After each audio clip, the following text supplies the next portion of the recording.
São Paulo, 6 de agosto de 2020. Boa noite.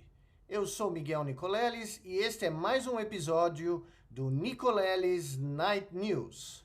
Solta a vinheta, tio Dema.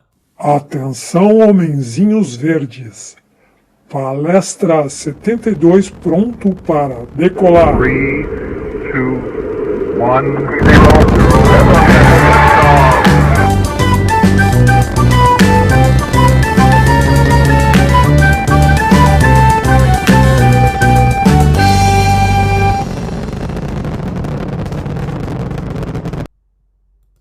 Como prometido, aqui estou eu de novo para mais um Nicoleles Night News. E antes de começar o tópico de hoje, eu queria anunciar aqui para vocês que na próxima segunda-feira, aqui mesmo, nos estúdios da TV Rádio Big Bang, às 21 horas, no dia 10 de agosto, segunda-feira da semana que vem, eu estarei fazendo o lançamento nacional do meu novo livro, O Verdadeiro Criador de Tudo.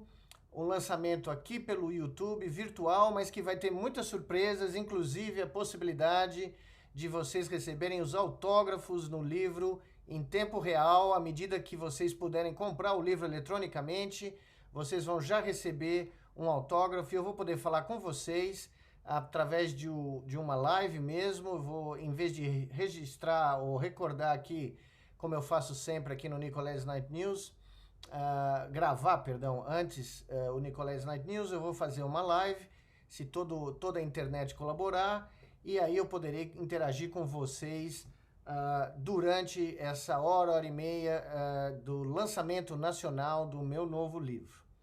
Mas hoje eu queria continuar falando com vocês sobre os meus queridos gregos, como eu, na volta do Nicoleles Night News, na segunda-feira passada, eu comecei a falar dessa grande aventura que foi a construção da astronomia e dos tatuadores do cosmos, os astrônomos da antiguidade, começando com os babilônios e passando pela Grécia. Mas hoje eu queria tocar num outro aspecto dos meus queridos gregos, que, como Bertrand Russell disse, foram gigantescos enquanto eles duraram, e infelizmente eles não duraram muito. Eu queria hoje falar com vocês de uma coisa muito fundamental e uma coisa que está acontecendo nesse exato instante no Brasil, quando nós estamos praticamente a 24 horas do anúncio oficial da chegada a 100 mil mortos no Brasil, vítimas da pandemia do Covid-19 no nosso país. Evidentemente, nós sabemos que esse é um anúncio formal, porque as vítimas dessa epidemia já cruzaram, o número de vítimas já cruzou 100 mil mortos, nós já sabemos disso, mas eles ainda, infelizmente, não foram oficialmente registrados nas estatísticas do país. Mas eu gostaria de, na véspera desse anúncio trágico, soturno, épico, que vai entrar para a história do Brasil como a maior perda de vidas de brasileiros e brasileiras da história, desde a chegada dos colonizadores europeus no Brasil, que promoveram o primeiro grande genocídio brasileiro no século XVI e XVII, com a perda de, ninguém sabe ao certo, mas certamente centenas de milhares de vidas, na América inteira espanhola, quase 20 milhões de vidas, ao longo de 2, 3 séculos, e depois da escravidão, onde também ao longo de alguns séculos centenas de milhares, se não mais de 1 milhão de vidas foram perdidas.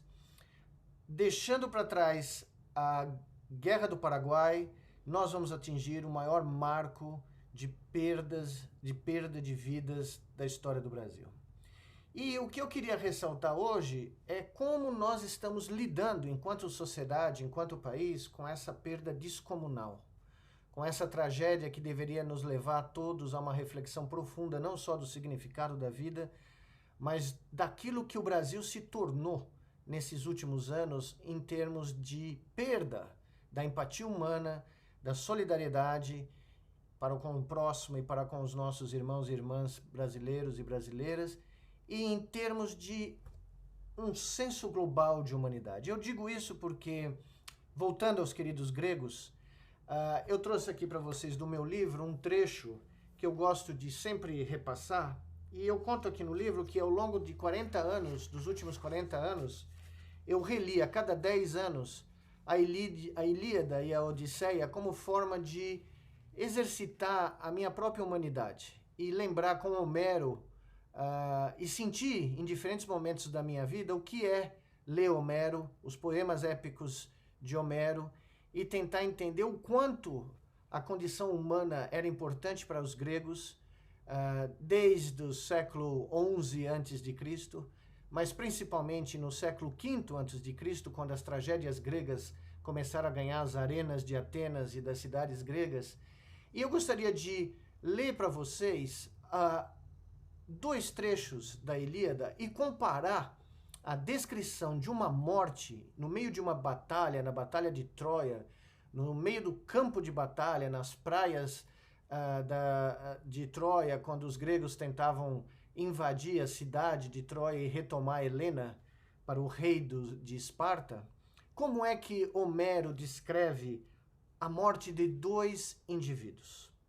Vejam bem.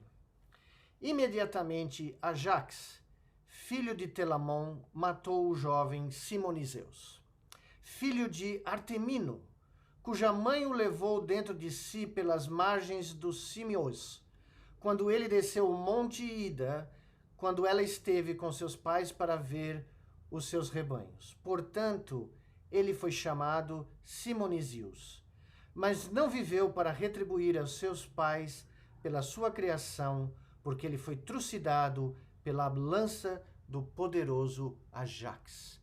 Esse é um soldado comum morrendo num campo de batalha, segundo a descrição de Homero. Num outro momento da Ilíada, numa outra batalha, uma outra morte ocorre, e Homero retrata essa morte da seguinte maneira. Meriones então matou Fereclus, o filho de Tecton, que era o filho de Hermon, homem cuja mãe era hábil em todas as formas de destreza ou artesanatos, pois Palas Minerva a amava profundamente.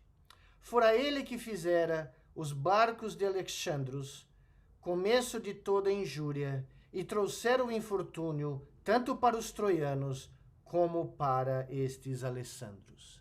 Novamente, a morte de um fazedor de barcos é retratada desta maneira solene, quase que épica.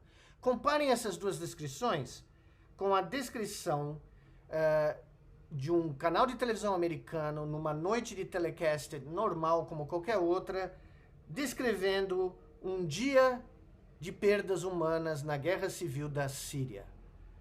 O telecast vai assim. Na vizinha província de Idlib, mais 19 pessoas foram mortas em ataques aéreos nesse domingo. Vocês conseguem sentir o contraste? O que aconteceu do século V a.C., até antes do século XII a.C., quando provavelmente os poemas da Ilíada foram compostos e transmitidos por gerações e gerações até os nossos dias, mas o que aconteceu com a condição humana e a empatia humana desde então até esse relato televisivo de um canal de televisão americano, onde 19 mortes são relatadas como apenas isso, o número 19, e a palavra mortos. Pois bem, segundo Joseph Campbell, um dos maiores estudiosos da mitologia humana, os gregos trouxeram à baila, trouxeram à frente, depois de milênios da espécie humana se degladiar internamente com a questão pessoal do que é esta coisa que nós chamamos de condição humana, foram os gregos responsáveis por expô-la ao criar as suas grandes tragédias, as tragédias de Ésquilo, Sófocles e Eurípides. E segundo Joseph Campbell, ele analisou a contribuição da civilização grega para essa extrusão da talvez mais generosa obra do cosmos para o ser humano, a dita condição humana. Segundo Campbell, a avaliação que ele faz desse ethos humanos como feita pelos gregos é a seguinte: é nas tragédias dos gregos que encontramos o primeiro reconhecimento e celebração desse novo imediatamente humano centro de referência. Os rituais de todos os outros povos destes tempos, eram dirigidos para os animais, para as plantas e para as ordens cósmicas e supranaturais. Mas na Grécia, já no período de Homero, o mundo tinha se tornado o mundo dos homens. E nas tragédias dos grandes poetas do século V, Ésquilo, Sófocles e Eurípides, as implicações espirituais finais desse reajuste da preocupação humana foram para todo o tempo anunciados e revelados nas praças públicas, nas arenas de Atenas, nas arenas de todas as cidades-estados gregas na Ásia Menor, onde a condição humana passou a ser o centro do universo da civilização grega. E eu me pergunto a vocês nesse instante, que fazemos nós brasileiros para honrar 24 horas antes do anúncio oficial de uma morte já ocorrida, de um anúncio já passado, pois tragicamente, essas mortes já ocorreram. Mas que fazemos nós brasileiros 24 horas antes do anúncio oficial em todas as redes de televisão, jornais, rádios, internet, para celebrar a morte de 100 mil dos nossos compatriotas? Celebrar não a morte, celebrar a vida. Celebrar essas pessoas que deixaram seus entes queridos, seus familiares, seus filhos, suas mulheres, seus esposos, suas mães, seus pais, seus avós, seus netos, seus bisnetos.